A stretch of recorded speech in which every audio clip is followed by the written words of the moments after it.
Am I setting you up to fail? Well, I hope so.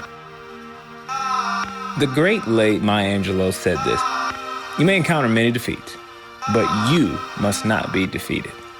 In fact, it may be necessary to encounter the defeats so you can know who you are, what you can rise from, and how you can still come out of it. The one common denominator amongst the world's most successful people is that they've all failed.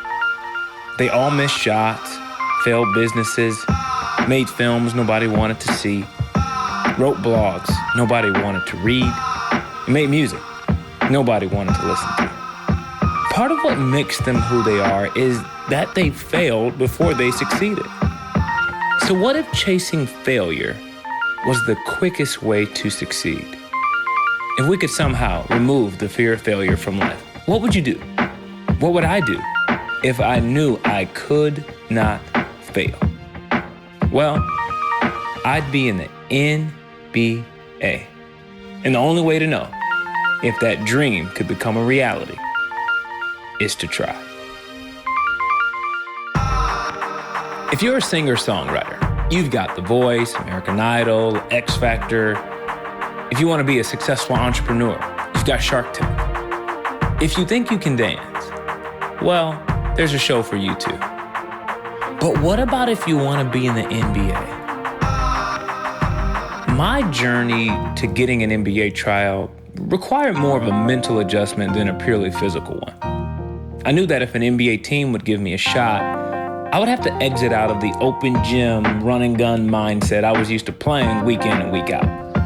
Off the court, I didn't need to get on a diet, but I knew I had to start making better health decisions about what I was putting in my body. On the court, I realized the best players in the world have impeccable footwork and know how to leverage angles brilliantly using the pick and roll.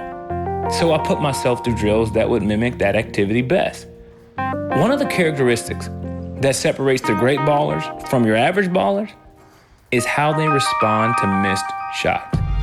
I had to kill that part of me that got down whenever I missed a shot. The weight room isn't about getting physically stronger. It's about disciplining your mind to tell your body to get a second wind, and if need be, a third. That's why you lift. That's why you run as fast as you can for as long as you can. That's why you show up early. That's why you stay late. I had to get to a point where I envisioned my competition working harder than I was, because that's what it takes to play on this level. And I have no idea if I have what it takes to be in the NBA, and I don't care if I do. At some point, you've just got to wake up and stop being scared. At some point, you've got to wake up and start becoming the person you were meant to be. One of the greatest days in life is the day you stop caring about what people think about you. And that's the day the world gets to see what you're really made of. That's the day you realize the only thing anybody can say to you at the door of opportunity is no. So I reached out to the Phoenix Suns and told them I was chasing failure. I let them know that I was an All-American at a D3 college, but never pursued the pros. I'm 29, 6'3", 185 pounds, and looking for failure. They have no reason to give a random basketball fan a shot at making their roster. But at this point, I don't have anything to lose, and neither do they.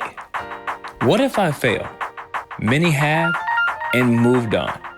But what if I don't? What if they find out I'm really good at the game of basketball? What if they find out I can be an incredible asset to their organization? What if? Well, the Phoenix Suns and Coach Jeff Hornacek thought about it for a couple of days, and they got back to me and said, "Come try out on Monday." My name is Ryan Leak, and I'm about to fail. Or maybe I won't.